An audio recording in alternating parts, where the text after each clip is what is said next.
Ang mandatory drug testing para sa PUV drivers, pabigat at magtatanggal ng kanilang kita ayon sa isang kongresista.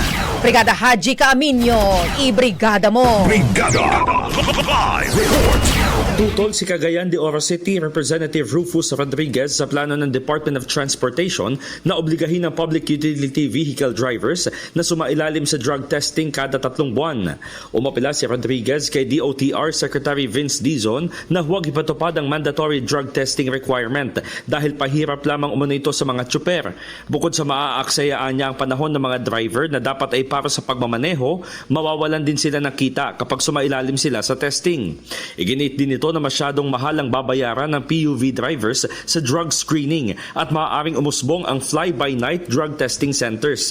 Dagdag pa ng kongresista, sa 2 aksidenteng nangyari sangkot ang Solid North Bus Company at ang sasakyang bumangga sa Ninoy Aquino International Airport. Hindi naman sila gumamit ng illegal na droga. Sa halip na mandatory drug testing kada 3 buwan, iminungkahi ni Rodriguez na gawin na lamang ang random screening, gastos ng gobyerno at kung saan nagtatrabaho ang PUV drivers. Ibig sabihin, maaari umanong magpadala ng drug test team sa mga terminal ng PUV vehicles upang isagawa ang screening at ang sino mang mapatutunayang lulong sa droga ay parurusahan.